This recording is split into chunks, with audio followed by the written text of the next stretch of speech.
Pak,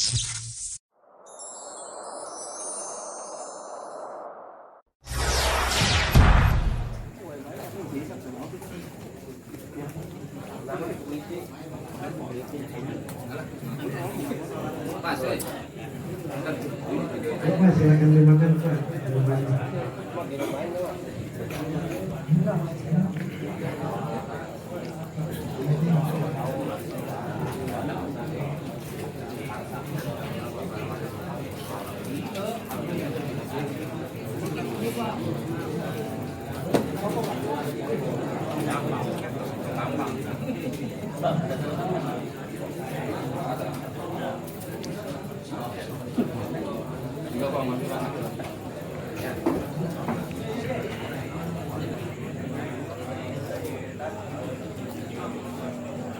Warahmatullahi wabarakatuh. Alhamdulillah wassalatu wassalamu ala rasulillah wa ala alihi wa sahbihi wa man Allah ta'ala fil Qur'anil Karim wa huwa asdaqul qa'ilin. A'udzu billahi minasy syaithanir rajim. Fadzakir fa inna dzikra tanfa'ul mu'minin. Wala Nabi sallallahu alaihi wasallam yamma dunya kannaka na'isun abadan wa mal akhirati kannaka tamutu qadal hadis.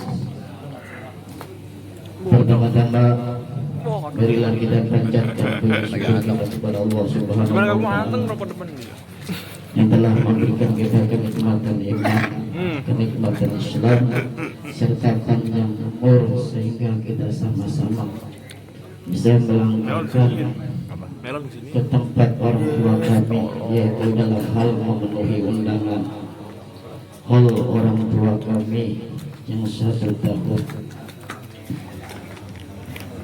Salawat serta salam tercurah kepada junjungan alam Nabi kita Muhammad sallallahu alaihi wasallam serta keluarga, sahabat dan pengikutnya.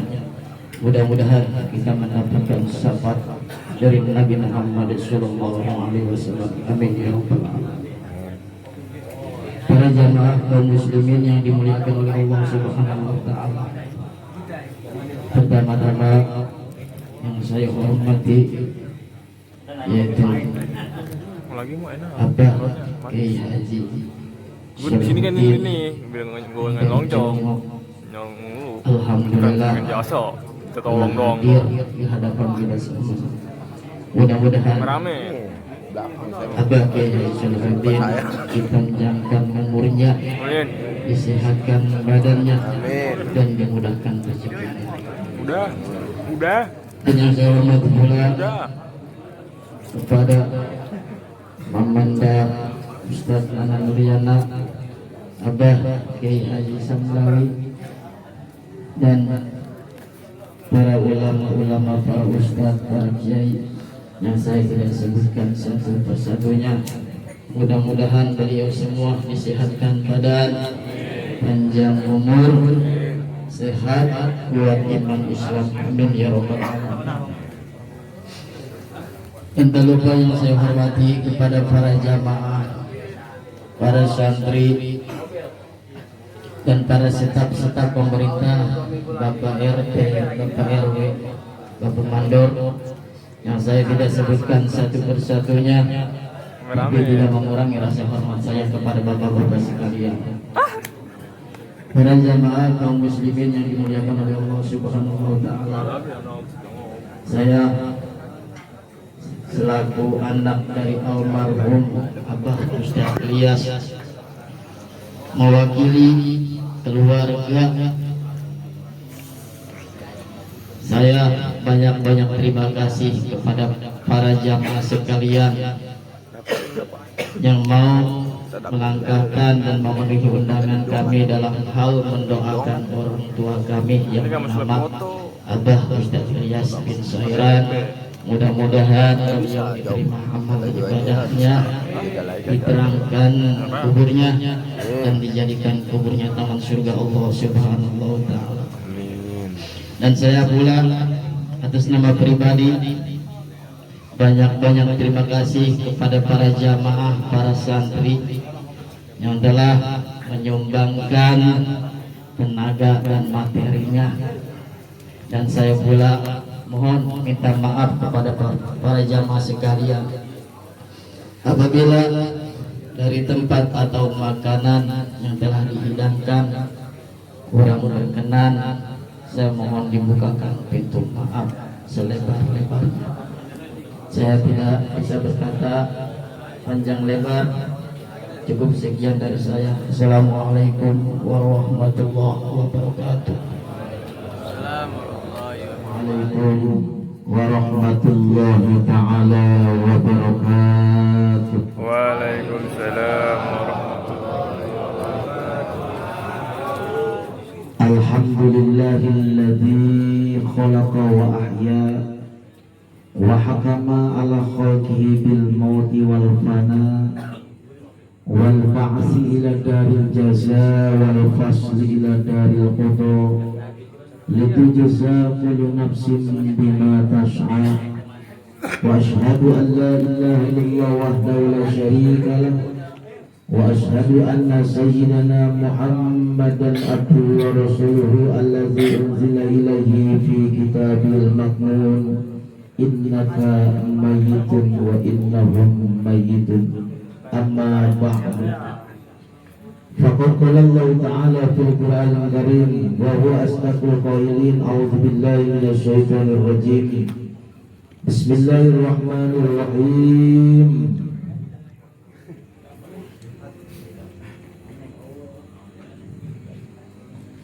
Wa ma kana li nafsin an tamuta illa bi idnillahi kitaban muajjala.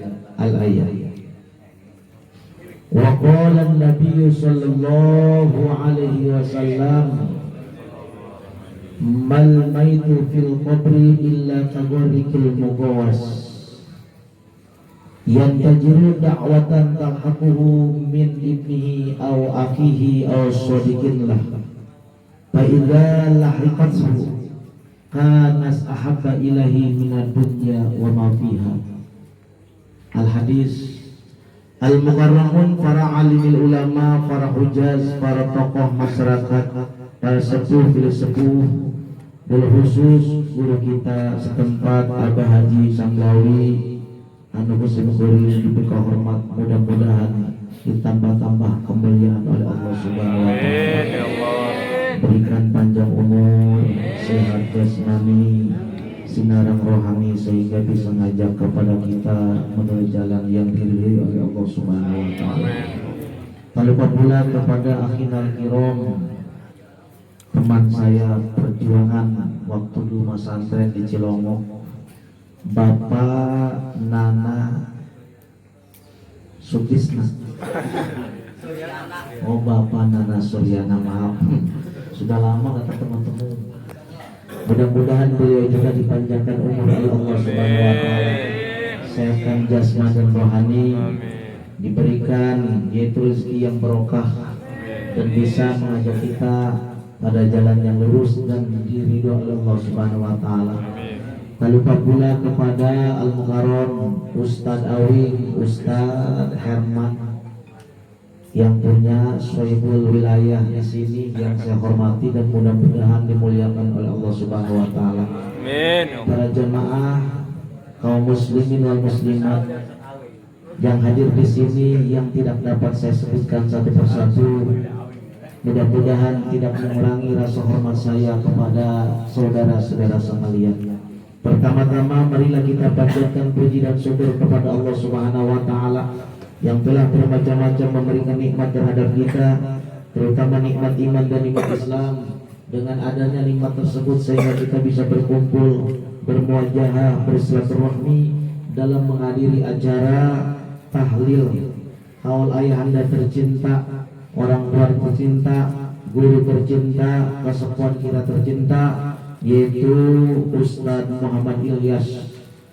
Salawat beserta salam mudah-mudahan selalu tetap tercurah limpahkan juga ke hari dan alam yang mulia, yang junjungan kita Habibana wa Syafi'ana wa Maulana Muhammad sallallahu alaihi wasallam, berikut para sahabat, para tabi'in, asbab tabi'in. Mudah-mudahan kita berada di dalamnya ila yaumil qiyamah. Amin ya Allah ya rabbal alamin.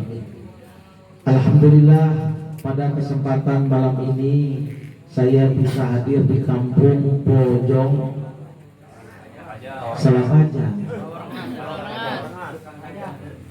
Tukang kajang. Suka tukang kajang. Kebantin ngomong lagi itu berhasil. Di kampung tukang kajang.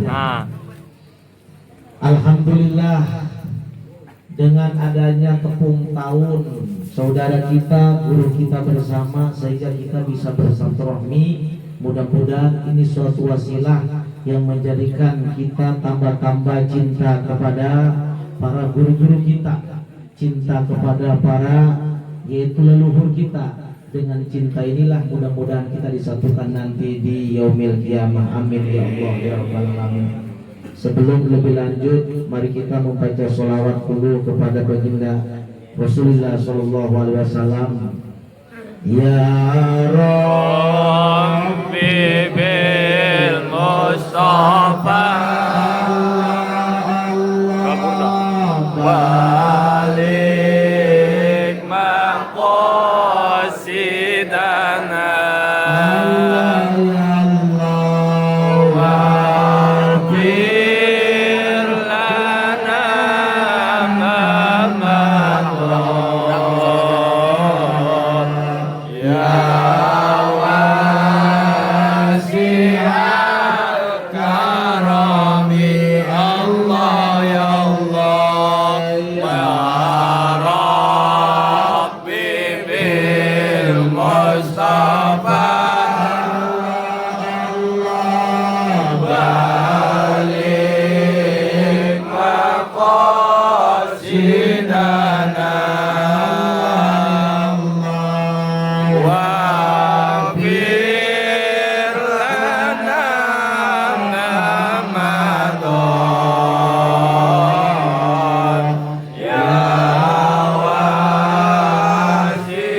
waghfir lana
Saudara-saudara rahimakumullah, bahwa orang tua terbagi tiga. Ada orang tua yang memberikan nasab, itu namanya orang tuamu. Yang kedua, ada orang tua yang memberikan turunan, itu juga orang tuamu dan mertuamu. Yang ketiga, ada orang tua yang memberikan ilmu, itu juga orang tua. Ketiga-tiga orang tua inilah mempunyai doa yang mustajab. Kalau masih hidup, minta doanya. Datangin orang tua kita. Di sana ada pusaka. Sebelum zarah kepada yang lain, orang tua dulu kita datangin. Karena dialah yang punya doa yang mustajab. Yang pertama, baik orang tua yang memberikan nasab, yakni orang tua kita, bapak kita, baik orang tua yang memberikan turunan, mertua kita, itu juga orang tua kita, baik orang tua yang memberikan ilmu agama, itu juga orang tua kita. Kalau masih hidup, datang silaturahmi, minta doanya. Gimana kalau sudah mati? Ya jarah, kirim Fatihah, jarahin guru-guru kita. Insya Allah kehidupan kita berada dalam keberkahan. Amin ya Allah ya Rabbal alamin. Karena bahwa kehidupan itu ada kehidupan yang namanya jangka pendek, ada yang kehidupan dinamakan jangka panjang. Kehidupan jangka pendek namanya kehidupan duniawi. Siapapun makhluk yang ada di muka bumi pasti dia bakal mati. Mau umurnya 50 tahun, 100 tahun, mau 1000 tahun, tetap mati. Kalau sudah mati berarti pendek, karena nggak abadi. Betul. Apalagi yang namanya umat Kanjeng Nabi itu udah relatif. Dulu, zaman dulu kan umur itu ada yang ribuan tahun ya. Nabi Nuh, ya, Nabi Sis, Nabi yang lain lah umurnya ratusan tahun, ribuan tahun. Nah kalau umat Kanjeng Nabi relatif umur galibnya yaitu mengikuti Kanjeng Nabi. Berapa umur Kanjeng Nabi? 63 tahun. Nah kalau hari ini, malam ini umur kita udah nyampe 62 tahun, berarti kan? Wah udah siap-siap bisa bersaudara. Karena ngikutin umur relatif Kanjeng Nabi Muhammad SAW. Kalau malam ini umur kita udah nyampe 62 tahun 11 bulan. Nah tinggal 1 bulan lagi. Hati-hati udah wasiat aja tuh benar. Tapi mudah-mudahan kita tetap panjang umur. Walaupun panjang dari 63 tahun enggak lama. Yang namanya bonus lah, gak banyak bonus mah. Enggak, bonus mah gak banyak, paling juga ada yang 5 tahun, ada yang 10 tahun. Abah Haji udah berapa Baji umurnya? 45. Abah Haji ini gaul berarti nih. Nah, merasakan 45 itu siangnya aja. Kalau ditambah dengan malam 45 tambah 45. Waduh, bonusnya udah lama ini orangnya kita aja nih. Mudah-mudahan kita doakan dia panjang umur. Ya jasmani dan ulang kawin deui beres gitu ya. Terus terkuat kalau dia mah. Alhamdulillah. Yang pertama, hidup ada yang dinamakan jangka pendek, yaitu kehidupan duniawi. Siapapun orang yang hidup di alam dunia pasti akan mati. Oh, dia mau jadi lurah pasti akan mati. Malam ini lurah sini telah meninggal dunia. Betul? Mati. Lurah mati sama. Nah, camat bakal mati. Bupati mati. Menteri mati. Gubernur mati. Presiden mati. Wah, kayaknya udah sepakat tuh bilang presiden. Kayak dendam aja nih. Kiai fokus Kiai mati. Jangan disamain sama jawara. Betul enggak? Nah ini bakal mati semua manusia. Yang kedua ada kehidupan jangka panjang, yaitu kehidupan akhirat. Kenapa kehidupan akhirat jangka panjang? Karena kalau sudah masuk alam akhirat, orang tidak kembali lagi ke alam dunia. Udah nggak ada istilah hidup lagi ke alam dunia. Udah aja nggak ada istilahnya mati lagi. Mantap ada salah satu sahabat bertanya kepada baginda Rasulullah SAW, ya Rasulullah, ayanamu ahlul jannah fil jannah. Apakah tidur penghuni alam surga di dalam surga? Kata Rasulullah, la. Wa naum ahlul maut. Di dalam surga tidak ada istilah tidur, karena kematian itu adalah saudara kembar, karena tidur itu adalah saudara kembar kematian. Wal jannata la mautafiyah. Di dalam surga mah tidak ada kematian. Yang ada kematian itu adalah di alam dunia. Yang ada tidur itu adalah di alam dunia. Di surga mah geus teu hees aja. Tidak ada istilah tidur di dalam surga mah. Tidak ada istilah yaitu mati di dalam surga. Naon gawena numpakan bidadari bae. Atuh geus bidadari geus salat geus teu kudu salat di surga mah. Bener puasa kudu puasa di surga mah. Hah? Ngaji geus teu kudu ngaji di surga mah. Maknya di surga ngaji kana bae. Surga mah geus pokona tinggal dahar, numpakan pamajikan, sasenangan bae geus jeung bidadari. Mantap ya anu aya di majelis ieu potongan-potongan salaki anu aya di alam surga. Bahkan sebagian riwayat eta pamajikan orang bidadari di alam surga itu geus ngabupayan naik. Izin ka Gusti Allah, ya Allah ya Rabb, coba saya pengen lihat nih cikal bakal suami saya yang masih hidup dalam dunia, padahal mah di surga itu bidadari. Maka mau Gusti Allah dibukakan hijab, terbuka, terlihat Bapak Kiai Haji Samlawi. Oh, calon suami saya bidadari. Oh, kelihatan dipanggil-panggil. Cepatan ke sini, Bapak Ustadz Nana cepatan ke sini, Bapak Awi ke sini cepatan. Dipanggil-panggil bidadari. Masya Allah. Nah inilah yang kedua, kehidupan di alam. Kehidupan jangka panjang adalah kehidupan alam surga. Alam akhirat, mudah-mudahan kita menjadi penghuni surga Allah Subhanahu wa ta'ala. Kembali lagi kehidupan alam dunia yang dijelaskan oleh Rasulullah SAW bahwa di alam dunia ini sebatas tempat singgah sementara. Suatu saat kita akan kembali, suatu saat kita akan pulang. Yang abadi adalah alam akhirat, seperti almarhum almarhumlah al-Ustadz yaitu Muhammad Ilyas. Beliau sudah meninggalkan kita badiah. Mudah-mudahan di dalam kuburannya diberikan rahmat Allah Subhanahu wa ta'ala, dijembarkan alam kuburnya, dilegakan alam kuburnya, ditempatkan dengan tempat rahmat Allah Subhanahu wa ta'ala.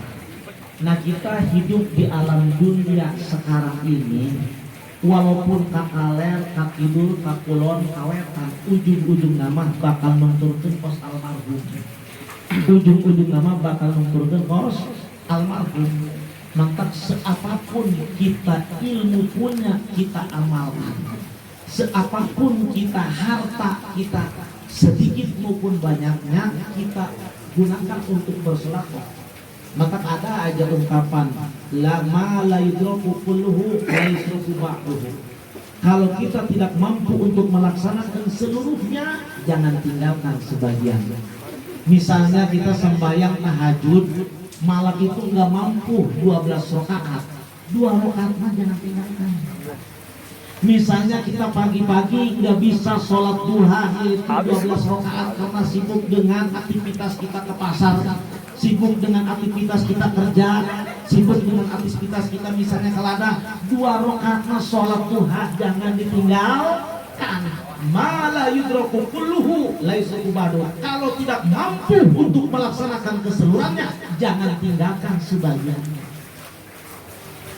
Tuh bisa kawin nyeta orang opat hilu tenang aman. Nggak bisa kita kawinnya itu 3, 2. Nggak bisa 2, 1. Nggak bisa 1, waktu berarti nggak kawin. Jomblo itu namanya ya. Benar nggak? Nah ini kan di antara konsep mata. Ayo mumpang mengkon urang dibere awak sehat, Amin. dibere nyata waktu kosong, dibere boga harta, ayo urang sisikeun boga awak sehat pakai urang ngaji, umur panjang pakai urang ibadah nyatan ka Gusti Allah Subhanahu wa taala. Buat apa dikasih umur panjang tapi nggak bisa dipakai ibadah? Buat apa awak sehat tapi itu dipakai ibadah? Nambahan maksiat ka Gusti Allah, nambahan kebal di jero neraka. Eta ngaranna umur panjang teu barokah. Awak sehat teu barokah. Jeung naon umur panjang tapi itu dipakai ibadah ka Gusti Allah. Jeung naon awak sehat itu dipakai ibadah ka Gusti Allah, nambah-nambah kebal di jero neraka. Nauzubillah summa nauzubillah min jalik. Maka dengan adanya para tokoh urang, para ustad urang anu ngajarkeun ilmu agama di mana bae, di dieu aya Ustad Loba rencangan simkuring, Bapak Ustad Nana, di dieu aya nyaeta Ustad Awing, Ustad Buhori, Ustad Herman, Abah Kiai Samlawi, urang kajian mun urang sempat ayo urang ramekeun sebab lamun lain urang nyeksa anu ngisi pangajian. Ngan hati-hati kuari geus mulai deui aya informasi nyata Syekh Ali Jaber ditusuk cenah ieu. Geus mulai deui kemarin nyata zaman tahun bulan-bulan tahun kemarin ada orang yang membantai para kiai dengan mengatasnamakan orang gila. Ini mulai lagi karena orang-orang PKI itu enggak senang, orang-orang PKI itu enggak suka dengan orang-orang umat Islam, terutama pada tokoh-tokoh agama para kiai. Selagi Indonesia ini masih dipegang oleh para kiai, para ustaz penegak agama, dia tidak begitu bebas untuk mengajarkan paham-paham komunis. Inilah PKI. Bapak Gatot Nurmantio, salah satu mantan jenderal, dia punya data seluruh PKI itu datanya ada. Nah yang khawatir begitu diinformasikan kepada, dipublikasikan terhadap media sosial bahwa saya punya data orang-orang PKI. Jangan macam-macam di Indonesia, andai kata akan saya bumi anguskan, semalam juga bisa. Sekarang yang menjawabnya gimana orang PKI? Saya juga punya data ustadz kiai-kiai yang berada di Indonesia. Satu malam saya sanggup untuk membantai para ustadz dan kiai. Masya Allah. Pak Ustadz Selawi udah datanya belum nih? Waduh, bersiap ini. Ini udah ada jawaban itu. Maka kalau zaman dulu presidennya mungkin yaitu tidak tidak pro kepada PKI, sudah dibantai lah. Inilah sudah mendekati yaitu fitnah-fitnah yang sangat besar. Mudah-mudahan negara kita ini dijadikan negara yang aman. Amin. Tidak ada pecah belah. Amin. Tidak diadu domba. Amin. Yang khawatir ini kalau diadu domba antara FPI dengan NU dengan bangsa. Ini kan suatu negara yang sangat luar biasa, ormas Islam besar di Indonesia itu. Walaupun NU lebih besar daripada FPI, tapi ini yang kita jadikan pegangan kan, yang kita jadi acuan kalau diadu domba. Nauzubillah summa nauzubillah min. Salah satu dulu kejadian Khalifah Utsman, Khalifah yang ketiga sepada Abu Bakar Umar adalah Khalifah Sayyidina Utsman. Sayyidina Utsman di saat-saat mau melaksanakan ibadah Idul Adha lagi membaca Quran, datanglah sekelompok yang tidak kenal masuk ke dalam rumah Khalifah Sayyidina Utsman, dan Sayyidina Utsman dibantai habis, dicacat Sayyidina Utsman itu habis oleh siapa? Kaum Khawarij. Maka kata Rasulullah dijelaskan al-Khawarij bila benar. Kaum Khawarij itu adalah anjing-anjing neraka. Terbukti dia membantai salah satu sahabat, bahkan Khalifah Rasulullah yang menciptakan, yang mempunyai gagasan, yang salah satu adalah peletak dasar Quran Utsmani adalah Khalifah Utsman, tapi matinya ironis dibantai oleh pasukan kaum Khawarij, dan kaum Khawarij tersebut bersembunyi di belakang pasukan Sayyidina Ali. Mantap begitu bajunya Sayyidina Utsman itu ketahuan darah, penuh dengan darah, dibawalah oleh Siti Aisyah, dibawalah dari Madinah menuju yaitu Kufah. Tahu nggak Kufah? Bojong sana tuh. Kufah. Tahun 2011 saya ke Kufah sama keluarga besar ke Irak, Baghdad, Tuan Syekh Abdul Qadir Jalani, baru ke Kufah, kan belum sempat ke Basra. Karena antara Kufah dan Basra bagaikan yaitu Jawa Barat dengan Surabaya jauhnya. Tapi kalau ngaji Amin kayaknya dekat. Nausirtu minal Basratu minal Kufah. Terus rumahku sungguh saking nagar Basratu mak kemarin negara Kufah kecil kayaknya dekat ya. Begitu dijelajahi nggak cukup 3 hari 3 malam itu. 4 hari saya di Baghdad hanya sempat jarak yaitu ke makom Sayyidina Ali, makom Sayyidina Husain, dan ke rumahnya Sayyidina Ali di Kufah yang waktu itu ada masjid yang tempat singgah Kanjeng Muhammad dan Nabi malaikat Jibril waktu melaksanakan Isra Mi'raj. Nah, ganjang ceritanya begitu Siti Aisyah membawa baju yaitu Sayyidina Utsman ke Sayyidina Ali untuk menyampaikan bahwa inilah baju Sayyidina Utsman yang dibantai oleh pasukan Khawarij yang berlindung di bawah pasukan Sayyidina Ali, mau dipinta pertanggungjawaban bagaimana hukum menurut Al-Quran. Tadinya udah ada kesepakatan bahwa orang yang membunuh harus dibunuh lagi. Nah, dia ngorek-ngorek di belakang itu pasukan Khawarij. Udah li, jangan kita musyawarah, biarkan aja kalau misalnya gini. Udah kita bubar aja. Tidak terjadilah musyawarah tersebut. Akhirnya terjadilah peperangan antara Siti Aisyah dengan Sayyidina Ali, antara mertua istri baginda Rasulullah SAW dengan mantu kanjeng Nabi. Inilah fitnah yang sangat besar yang dinamakan perang Jamal. Ada kan sejarah perang Jamal, Pak Kiai, antara Siti Aisyah dengan Sayyidina Ali, mertua dengan mantu. Ini fitnah, kata sama ulama-ulama cara dibahas takut salah pembahasan, menyalahkan Siti Aisyah. Siti Aisyah siapa? Ribuan hadis yang diriwayatkan oleh Siti Aisyah. Menyalahkan Sayyidina Ali. Sayyidina Ali siapa? Ana Madinatul Ilmi wa Ali babuha. Rasulullah mengatakan demikian. Maka ulama para sahabat pada zaman itu waktu kejadian perang Jamal antara Siti Aisyah dengan Sayyidina Ali yang luar biasa, korban memakan korban ribuan para sahabat meninggal. Dan salah satu yang tidak ikut berjuang perang pada waktu itu yaitu Imam Abu Hasan Asy'ari.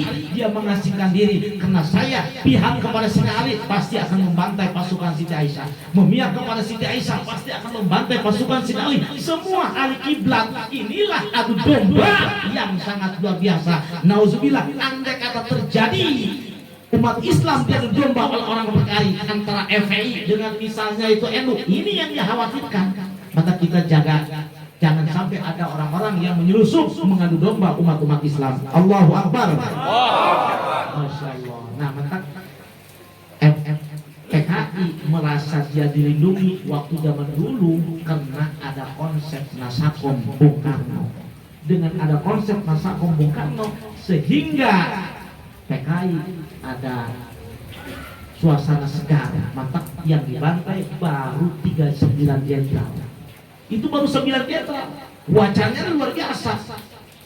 Padahal Bung Karno juga udah termasuk daftaran yang akan dibantai. Karena dia kalau dibantai kan nggak ada presidennya. Maka kita fitnah yang sangat luar biasa. Maka mengkhawatirkan.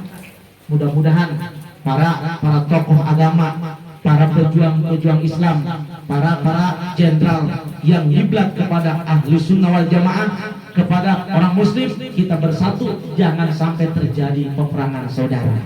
Amin ya Allah ya Rabbal alamin. Kembali kepada cerita tentang kehidupan alam dunia, bahwa ujung-ujungnya manusia itu bakal mati. Ujung-ujungnya manusia bakal kullu nafsin dha'iqatul maut. Al mautu babun wa kullu nasi dakhilhu. Maut itu bagaikan pintu, setiap manusia bakal masuk ke pintu kematian. Nah, kalau sudah mati berarti selesailah hidup kita. Enggak. Awak kita akan dimasukkan ke dalam kubur. Harta kita akan diambil alih oleh ahli waris. Jasad kita akan dimakan oleh bilatung. Betul. Awak kita begitu dimasukkan ke dalam kubur akan dimakan oleh bilatung. Kalau memang awak kitanya banyak dosa sampai mati dan sempat tobat. Harta kita yang kita dulu kumpulkan akan pindah alih oleh ahli waris. Betul. Masuk ke dalam lahan. Dan amal ibadah kita akan diambil oleh orang lain. Kalau kita di waktu di alam dunia suka menzolim kepada orang lain, tidak sempat kita minta maaf kepada orang tersebut. Nah inilah maka yasbaul maita salasa, ikut kepada mayit 3 perkara. Satu adalah ahluhu, kedua wamaluhu, yang ketiga amaluhu. Yarju isnani wa huwa ahluhu wa malhu. Yang dua akan kembali lagi, wa yabtauhidan, yang satu akan abadi menemani kita di dalam kubur.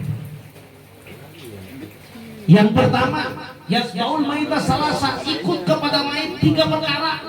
Yang pertama adalah ahluhu. Begitu kita meninggal, ini keluarga pasti ikut ke kuburan.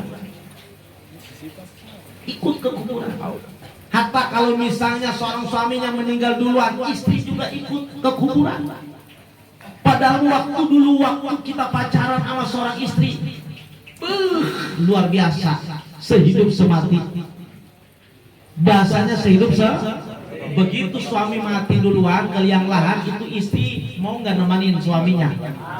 Nggak mau. Mana kata-kata sehidup semati? Kemarin, sekarang udah pudar kan? Nah inilah. Yang kedua adalah maluhu, yang ikut ke kuburan nganterin kita adalah harta kita. Misalnya kita punya motor, punya mobil, bahkan jenazah kita ditaikan ke mobil, dibawa diusung ke kuburan. Nah sesudah jasad kita dibaringkan di dalam kuburan, anak kita, istri kita, harta kita, mobil yang mengantarkan kita, saudara kita, yarji'u, kembali lagi ke rumah kita masing-masing. Tinggal kita di dalam kuburan bersendiri. Mantap, wayab kawahidan, yang menemani kita dalam kubur adalah satu, wahwa amaluhu, amal kita. Inilah yang akan jadi. Jadi kalau misalnya kita suka ngaji, suka sholatnya pun, nah ini amal kita bakal nemanin siapa? Nemanin kita di dalam kubur. Kalau kita main main remi, balap genap udah di jidat kita nih, wah, ngadu kotok ada di kita, maling ada di kita, sholat enggak, ngaji enggak, mati. Yang menemani kita adalah amal. Amal apa? Amal kejahatan kita. Mantap beda. Yang amal soleh mah bagaikan parfum, wangi, kasar banget. Tapi begitu amal yang buruk, amal kejahatan yang menemani kita adalah manusia yang jelek, mukanya menakutkan dan baunya bau minta ampun. Nauzubillah min. Inilah yang akan kita hadapi. Mantap, suatu ketika Sayyidina Utsman, kalau dia melewati kuburan, nangis aja Sayyidina Utsman. Itu kuburan. Kata Sayyidina Utsman, saya menangis karena mempunyai bayangan kalau saya masuk ke dalam kuburan cuma sendirian saja, nggak ada temannya sebatas mengantarkan ke dalam kuburan, ke bibir kuburan, tapi masuk nggak mau. Tapi kalau di hari kiamat, di hari itu kiamat, dan di dalam neraka itu banyak teman. Di neraka mah loba batur, di alam mahsyar mah loba batur, di jero kuburan mah dewekan bae. Mantap, ada orang Jawa kerja di Tangerang, Simba, Pak kerja di Tangerang kalau siapa Pak? Dewean bae. Tidur dewean bae, masak dewean bae, dia teuing sempat dewean bae. Maksud dewekan bae. Nah iyalah, Masya Allah, anu bakal urang dihadapi tah. Mantap, eta si kuburan teh bakal berbicara kepada manusia yang berada di dalam kubur.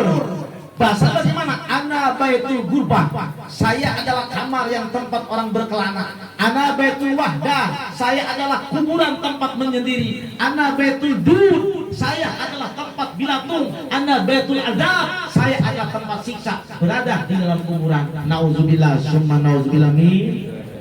Mantap, inilah yang kita menghayati hidup di alam dunia. Kita kadang-kadang bercanda, ngobrol sama teman, seakan-akan kita biasa aja. Padahal kita sebagai Ahlussunnah wal Jamaah mempunyai keyakinan ada hidup sesudah mati, ada akhirat sesudah dunia. Yang kita hadapi yang paling khawatir ada perjalanan kita masih jauh. Mana? Jangan mengharapkan kita masuk surga dengan semudah itu. Kita prosesnya kan itu kuburan dulu tuh. Mantap.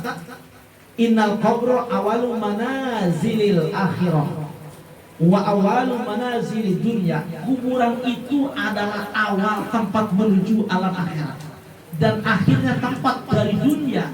Orang tidak akan bisa masuk ke dalam yaitu alam akhirat sebelum alam barzakh. Nah, seperti kita nggak bisa masuk ke alam sutra sebelum melewati Tangerang. Ya, ke Tangerang dulu baru alam sutra.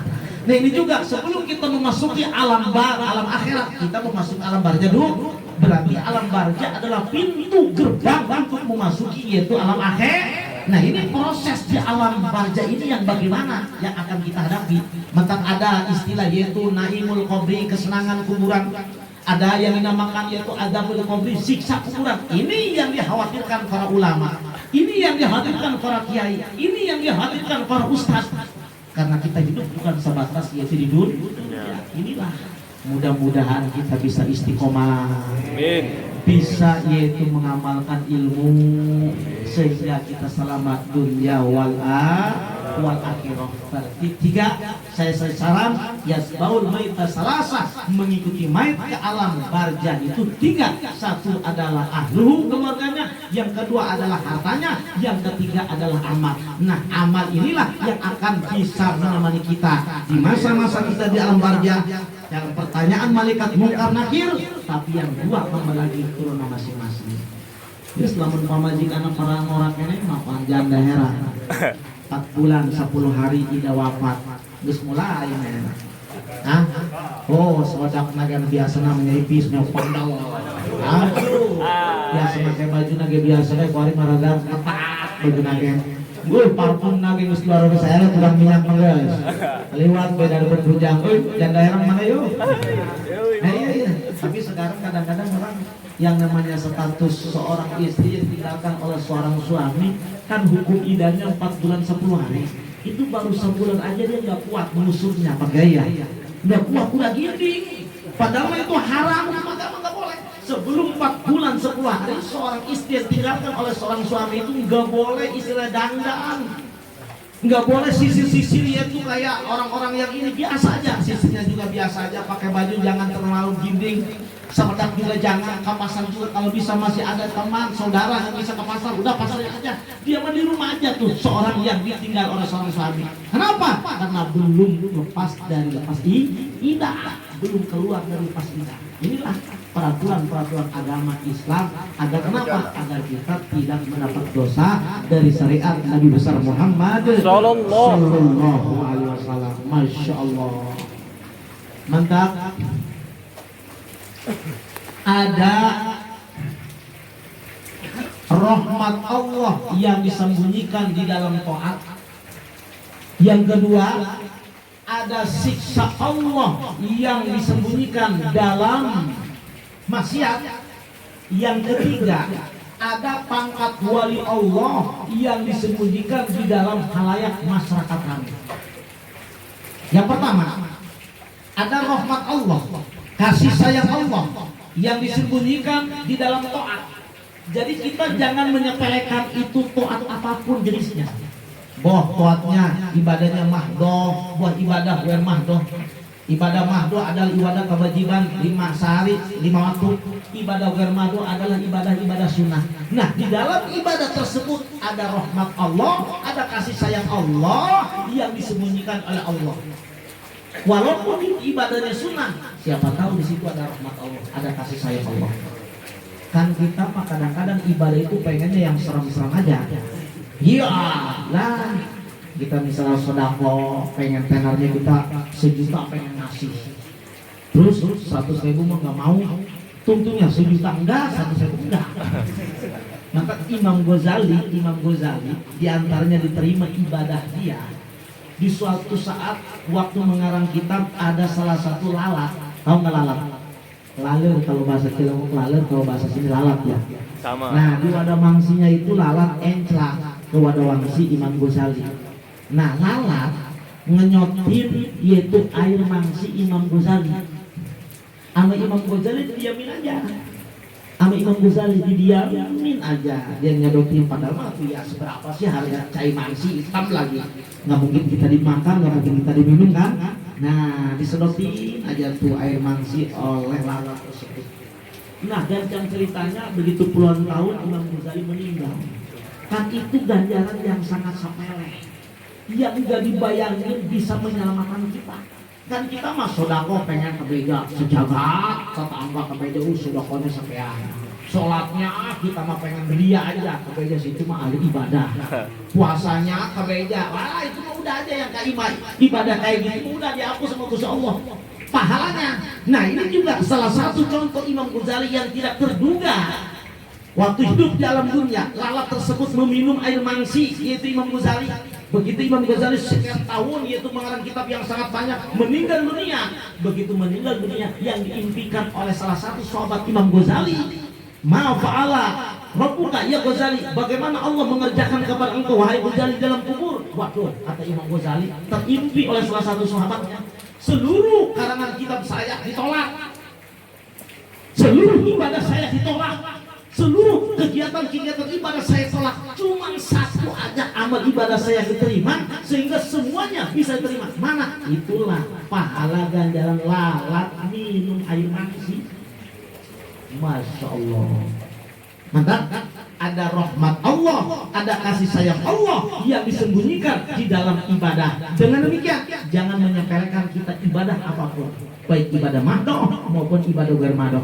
Sedekah juga jangan kita menyepelekan, itu baik kecil maupun besar. Tapi kalau baik mah ya besar lah. Kita membangun masjid yang kecil aja lah, yang penting ikhlas. Kapan beresnya itu masjid? Terjadi masjid. Itu sebablah jamaah kajian ten leutik eta asal ikhlas. Ulah kitu bahasa mah kajian ten gede asal ikhlas. Mal anggeus-anggeus ngabangun masjid, ngabangun mushola. Tentunya ustaz bingung jeuh bae dina anggeus mushola aing teh ieu. Tadilah yang pertama, ada rahmat Allah, ada kasih sayang Allah yang disembunyikan di dalam taat. Dengan demikian jangan kita sepelekan ibadah kepada Allah, motifnya ibadah mahdoh maupun ghair mahdoh. Yang kedua adalah ada murka Allah, ada benci Allah yang berada di dalam maksiat. Jangan sepelekan walaupun itu maksiat ada sebatas di HP. Ieu pangkualitan geus jadi tahun goplak. Tahun goplak. Coba ya ulah-ulah nyata jalan awam kiai jeung ustaz ge boga HP. Kang Haji boga terus pakai naon ya ini mah ilmu sah ulah yang nyaho pat ieu budak leutik ieu bae dimulai tas maghrib henteu salat isya henteu ngaji henteu geus poho ka Allah ieu geus taun goplak kualitas ieu poho bae ka Gusti Allah. Masya Allah, tayalah ada murka Allah di dalam maksiat, walaupun maksiatnya sekecil apapun, kalau memang Allah yaitu murka, bahaya. Maka ada murka Allah yang disembunyikan di dalam maksiat. Dengan demikian jangan kita menganggap sepele walaupun maksiat itu adalah kecil. Apalagi misal besar, zina, membunuh misalnya, nyantet misalnya, nauzubillah summa min. Tapi sekarang mah ada itu tuh jam Bustomi. Jangan takut sama santet, beksetan, belek, setan, egrek, kita pasti semua. Luar biasa itu tuh. Enggak? Iya, ada satu. Nah, yang ketiga ada waliullah yang disembunyikan di dalam halayak masyarakat ramai. Ada wali Allah yang disembunyikan Allah di dalam halayak masyarakat ramai. Kan kita mah melihat orang soleh, melihat seorang sosok wali yang pakai jubah, yang pakai udang-udang, yang pakai itu jenggotnya panjang, udang-udangnya kayak ban Vespa, keren banget, itu kayaknya wali. Kadang-kadang enggak. Ada seorang wali Allah yang disembunyikan Allah di dalam halayak ramai. Dengan demikian jangan suka menghina kepada orang walaupun dia pakaiannya sederhana, walaupun secara jarima kayak orang stres, walaupun secara jarima dipandang kayak orang yaitu hina, padahal tunggu Allah, masya Allah, sosok manusia yang derajatnya sangat tinggi. Mantap. Waliullah, aulia Allah, rihanatullah fil ardi. Wali Allah itu bagaikan parfum Allah di muka bumi. Ya semua sidikuna yang bisa menyium, yang bisa mengambung, itu wali-wali Allah. Ada orang yang sangat sidik. Masya Allah. Mantap. Di zaman Rasulullah SAW, Rasulullah fungsi wasiat kepada Sayyidina Umar dengan Sayyidina Ali. Wahai Umar dan Ali. Waktu itu Sayyidina Abu Bakar nggak ada. Kalau kamu di zaman kamu, wahai Umar, di zaman kamu wahai Ali, ada yang bernama Uwais Kurni, datangin oleh kamu, pinta doanya. Datangin oleh kamu, pinta doanya. Kata Rasulullah. Begitu baginda Rasulullah meninggal, digantikanlah khalifah oleh Abu Bakar Siddiq. Dan begitu Abu Bakar Siddiq meninggal, digantikanlah khalifah oleh Sayyidina Umar. Dan Sayyidina Umar terngiang-ngiang di dalam kupingnya mendengarkan ceramah Rasulullah pada waktu hidupnya, bahwa kalau kamu hai Umar, di zaman kamu ada manusia yang bernama Uwais Kurni, cari oleh kamu, pinta doanya. Pinta yaitu doanya, karena dialah adalah sosok manusia, walaupun jasadnya di alam dunia, tapi ruhnya sudah ada di alam aras. Begitu khalifah Sayyidina Umar samaan dengan Sayyidina Ali ngobrol, wahai Ali, kamu masih dengar enggak, masih ingat enggak di zaman Rasulullah mengatakan kalau zaman kita ada namanya Uwais Kurni, kita datangin, kita minta dia, coba kita cari. Khalifah lah naik kuda dia berdua terus ke kampung-kampung menanyakan yaitu Uwais. Padahal di sini juga ada nama Uwais nih. Iya, bukan Uwais itu bukan. Nah, terus kampung ini nggak ada, kampung ini nggak ada, terus lagi terus karena ini janji Rasulullah. Sedangkan Rasulullah mah wama yantiqu anil hawa in huwa illa wahyun yuha, tidak berbicara melainkan wahyu dari Allah Subhanahu wa ta'ala. Datanglah Sayyidina Umar dengan Sayyidina Ali ke suatu kampung, suatu daerah yang memang termasuk masih daerah primitif. Kegiatannya, aktivitasnya mengembala kambing di bukit-bukit, di gunung. Datanglah Sayyidina Umar dengan Sayyidina Ali, tanya kepada masyarakat ada situ, wahai masyarakat, apakah di sini ada salah satu warga yang bernama Uwais Kurni? Nggak ada, Tuan. Tuan cari siapa? Uwais Kurni? Nggak ada. Berangkat lagi. Nah, begitu mendekati suatu bukit yang banyak orang mengembala kambing, tanya lagi sama orang tua, di sini ada nggak yang namanya Uwais Kurni? Ngapain bapak nanyain Uwais Kurni? Emang kenapa? Orang gila, dia mah tuh suka sama anak kecil, suka dilemparin pakai batu, pakai lumpur. Ngapain nanya Uwais? Orang gila tanyain. Saya aja yang tanyain. Nah, kata Sayyidina Umar dengan Sayyidina Ali, kayaknya ini nih. Coba kita telusuri, terus ditelusuri. Ditelusuri banyak kambing-kambing, orang yang mengembala kambing luar biasa. Begitu naik ke bukit sedikit, di atas adalah sosok manusia lagi ibadah. Allah.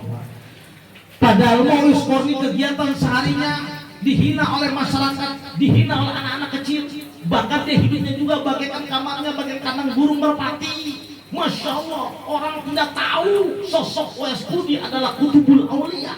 Sampai Rasulullah mengatakan, kalau kamu hai Khalifah Umar, kalau kamu hai Sayyidina Ali, di zaman kamu ada namanya Uwais Kurni, datangin minta doanya. Inilah ada salah satu wali Allah yang disembunyikan oleh Allah di halayak ramai. Inilah salah satunya. Masya Allah, begitu datang ke situ, Assalamualaikum ya Uwais Kurni, langsung kaget. Gimana? Siapa kamu? Kenapa kamu bisa tahu nama saya? Saya amanat dari baginda Rasulullah. Kalau di zaman kamu ada namanya Uwais Kurni, datangin doanya. Anta Uwais Kurni? Nah, saya Uwais Kurni. Tolong saya doain saya. Tolong berikan ya doa untuk saya dan untuk masyarakat luas. Kata Uwais Kurni, teruskan perjuangan kamu sebagai khalifah. Saya adalah manusia kecil dan sebatas ini saja kita pertemuan kita. Jangan sampai kita bertemu lagi. Ya Allah, orang mah jadi ustaz, jadi kiai, kadatangan lurah teh bunga, orang bener teh. Kadatangan camat teh bunga, orang bener teh. Naon sabaraha mata bunga? Ieu nah. Nah, ini kok bupati mah bos luar biasa. Tuh sosok wali Allah mah sakitu kapanggi jeung Khalifatur Rasulillah sallallahu alaihi wasallam, wali kene kapanggi jeung wali, tapi sebatas ini saja kita pertemuan awalan wa akhiran, untuk pertama dan terakhir. Udah, kamu tugasnya kamu sebagai khalifah, saya sebagai manusia biasa. Ya Allah ya Rabb, inilah ada aulia Allah, rihanatullah fil ardi, wali Allah bagaikan parfum Allah di muka bumi. Ya semua sidikuna tercium oleh orang-orang pangkat sidik. Maka kalau kita punya pangkat sidik, pan orang mau ngabohong bae. Di telepon ku batur, "Boy, buruan yuk, nek kabesan." Geus tangguan bae segede, pana mah di kamar mandi keur ngisi. Beres kan ngabohong ka urang mah tah. Hah? hesek ngabuan pangkat sidik. Bener tuh, kecuali pengarang sidik mereka. Yang pengarang siapa? Sidik. Mantak jelema anu pangkat paluhur mah datang ka Banten ka Cium ya jadi aya wali Allah. Datang eta ka Paneglang ya jadi aya wali Allah. Datang eta ka Bogor ya jadi aya wali Allah. Datang eta ka Tangerang jadi aya wali Allah. Datang eta ka Tangerang kota jadi aya wali kota. Wali kota. Iya benar. Ayolah sekelumit tentang masalah cerita dari baginda Rasulullah Sallallahu Alaihi Wasallam. Mantap. Di zaman Uwais Kurni, suatu ketika Uwais Kurni naik kapal air, diikuti oleh masyarakat sekitar 200 jamaah. Tujuan dia menuju ke Madinah. Dengan masyarakat itu 200 personil manusia. Ya maksud tujuannya beda-beda. Ada yang ke Madinah, yang lain kan cuma satu kapal dengan Uwais Kurni. Di tengah-tengah yaitu kapal samudra yang sangat dalam, ombak yang sangat dahsyat karena ditiup oleh angin yang sangat besar sehingga guncangan ombak terjadi. Efeknya atuh kapal oleh. Di pojok kapal tersebut ada sosok laki-laki yang pakaiannya the kill of the Umal. Geus teu ginding. Mantap di Tangerang sana di Eropa. Anu kadang-kadang pakaian kotor, cumpang camping, orang mah disangkana tukang pulungnya. Tanggal pulang usung jon bae tah, iis tukang pulungnya. Kadang-kadang pakan wali. Bawa mah bisa ngeke kada dia aja kada liwat ya. Bawa karuk wali meureun. Tuh hai wali sianya. Wali ini meureun zaman. Nah iya, begitu Sayyidina Uwais Kurni lagi menunggangi kapal tersebut dengan jamaah 200 orang. Seluruh jamaah yang 200 orang itu tidak tahu bahwa itu seorang laki-laki yang bernama Uwais Kurni. Begitu goncang yang luar biasa, air laut sudah tumpah ke dalam yaitu kapal. Semakin goncang. Wah ini kayaknya nggak selamat. Semua barang-barang sudah pada dibuangi, sebagian yang ada. Nah Uwais Kurni mengancam, tahu nggak ngancam? Loncat dari kapal ke laut. Begitu loncat, langsung berdiri. Jadi enggak kejebur enggak. Kan kalau kita mah bukan kejebur lagi mati kita udah berdiri di atas air. Diam aja ngambang aja. Masya Allah, jamaah yang berada di atas kapal tersebut hitam. Langsung dia memanggil, ya wali Allah agisna, ya wali Allah agisna, wahai wali Allah tolongin saya. Ini bagaimana nih jamaah yang ada 200. Uwais Kurni juga nggak tahu itu jamaah dari mana. Dan jamaah juga tidak tahu yang namanya laki-laki tersebut Uwais Kurni. Ya wali Allah, wahai wali Allah, agisna, berikanlah pertolongan kepada saya. Kata seorang laki-laki itu yang telah yaitu berdiri di atas air, emangnya kamu pengen selamat? Jelas saya pengen selamat. Kalau kamu pengen selamat, udah tinggalkan tuh harta dunia kamu di kapal, biarin kapal juga tenggelam ke dasar laut. Udah kamu ngancam aja udah ke laut. Ngancam gimana? Udah bismillah tawakal tuh. Sebab ayat doa seorang wali, waktu nurut anu 200 kan ngancam. Ngancam bisa ngambang. Masya Allah ngambang ya jijik. Pengen bisa ngambang ya. Apalagi mah di kali Cisadane mah gelap ya.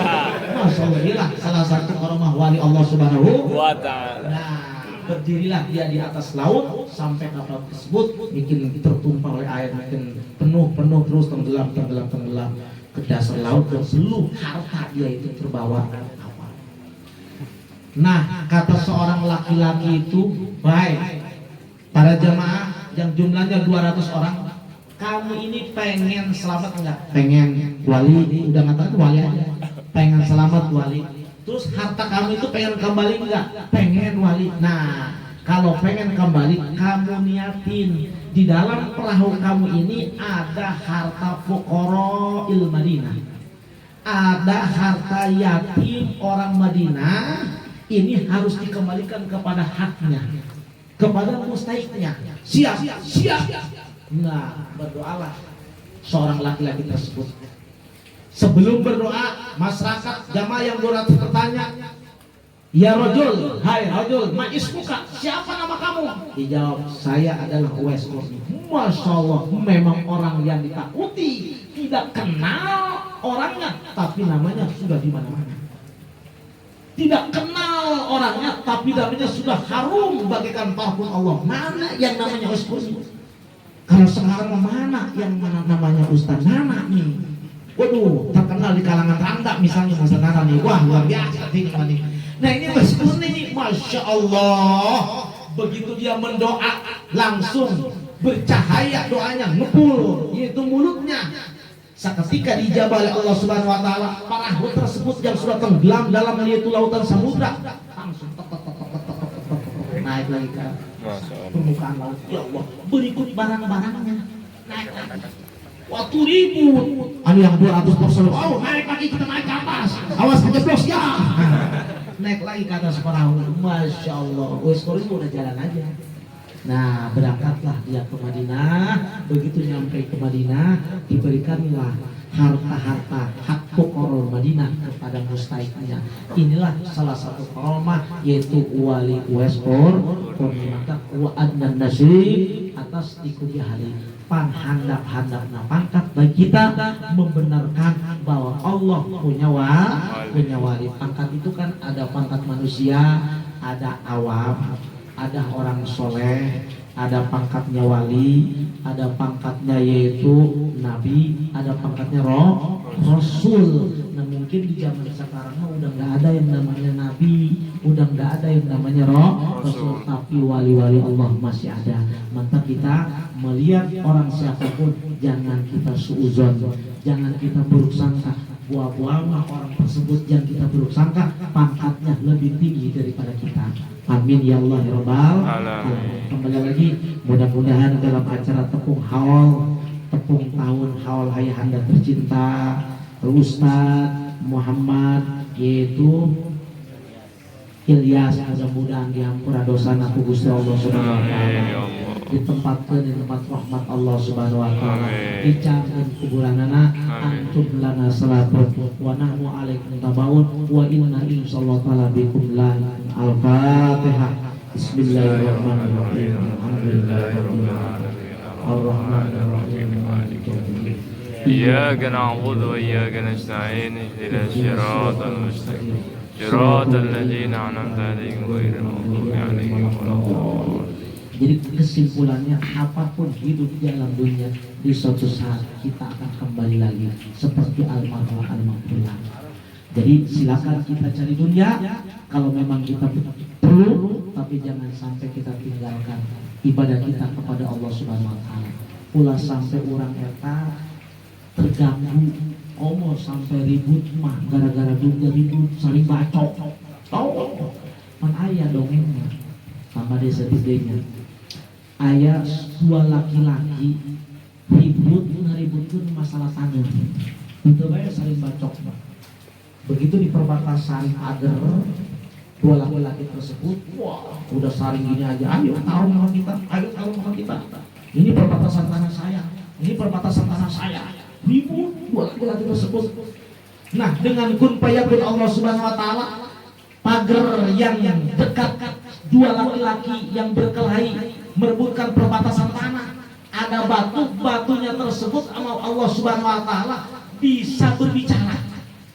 Diberikan yaitu kelebihan oleh Gusti Allah, batu itu bisa berbicara. Pan Allah ma idza arada syai'an ayyaqula lahu kun fayakun. Allah Subhanahu si tanah tersebut berbicara, hai dua laki-laki, kenapa kamu merebutkan itu batasan tanah? Kaget, suara apa ini? Pas saya dengarin, kok ini masih bata bisa berbicara. Nih saya ini Bapak, kalau kamu pengen tahu dulunya sebelum saya menjadi Bapak, asal sasakalnya saya ini raja. Saya ini raja, 1000 tahun saya menjadi raja. 1000 tahun, 1000 yaitu kota yang saya bangun, dan 1000 gadis yang saya nikahi. Jadi pamajikan boga 1000 irah make kolong lah itu mah ya. Urang pamajikan hiji ya bae geus effortnya. Ieu mah raja kungsi jadi raja 1000 tahun, membangun itu kota-kota sebanyak 1000 dan kungsi kawin dengan 1000 perawan. Geus kebayang teh. Geus teu kawin make celana tah geus. Geus merosot bae make celana ge. Nah, dan saya meninggal dunia. Begitu saya meninggal dunia, selama 1000 tahun saya jadi tanah. Biasa di alam di kuburan wakaf, dan tanah tersebut di wakaf tersebut dijual sama yang punya wakafnya. Udah berpindah tangan, ya 1000 tahun namanya kan, berpindah tangan. Kebenaran itu tanah yang dulunya kuburan saya, kata batu itu yang bicara, yang asalnya raja. Dibelilah tanah wakaf itu oleh pedagang genteng. Nah, diolah oleh pedagang genteng, dibikin kendi. Bikin kendi, jadilah kendi. Berbentuk padahal tanah saya ini asalnya tulang belulang saya seorang raja. Begitu jadi kendi, pecah, kabur, raga kendi tersebut pecah, jadi tanah deui 1000 tahun. Jadi tanah. Begitu jadi tanah, dijual ku anu boga nyata tanah tersebut jadi pindah alih kan. 1000 tahun waktunya. Kabeneran dibeli ku tukang bata. Nah, yang asalnya saya raja 1000 tahun, begitu 1000 tahun saya meninggal dunia menjadi tanah tersebut 1000 tahun berpindah tangan, dijual sampai yaitu dibeli oleh pedagang itu genteng, oleh pedagang genteng dibikin yaitu kendi tersebut pecah hajur, jadi namanya dunia 1000 tahun jadi tanah, 1000 tahun lagi pindah ahli tanah tersebut dibeli lagi oleh tukang yaitu bata, oleh tukang bata dibikin adonan bata. Nah sekarang saya ini jadi bata, pagar ini bisa bicara.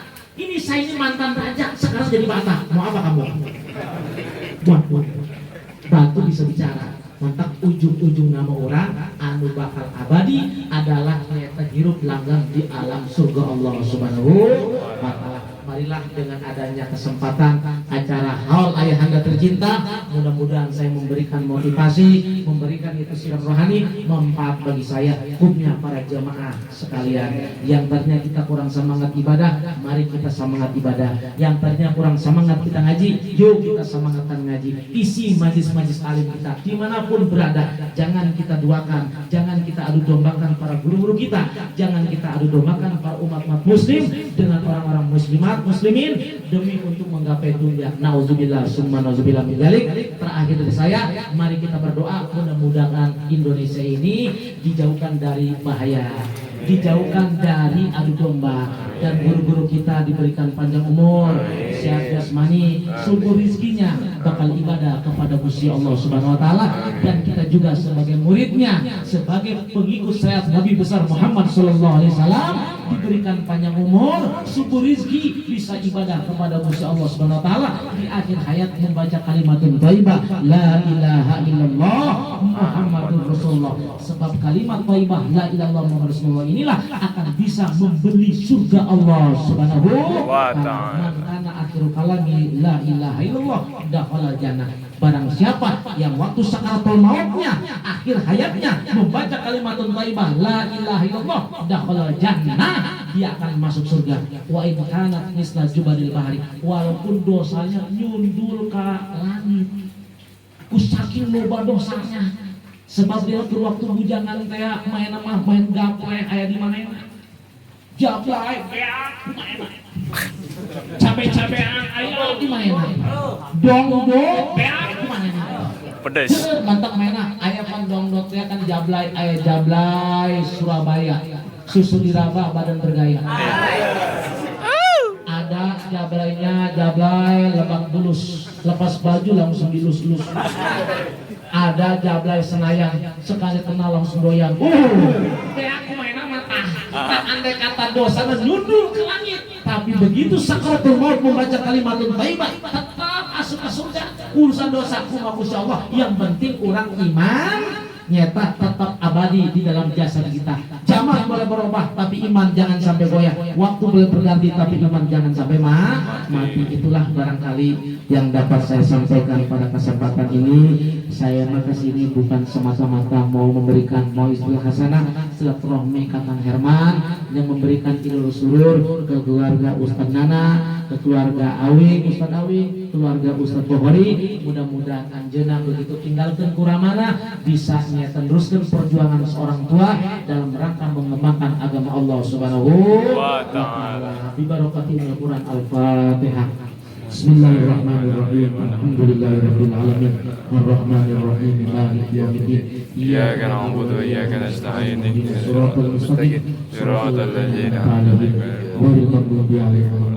Itulah barangkali yang dapat saya sampaikan pada kesempatan malam ini. Kurang lebihnya mohon maaf sama maklum. Billahi taufiq wal hidayah. Wa billahi. Assalamualaikum warahmatullahi wabarakatuh.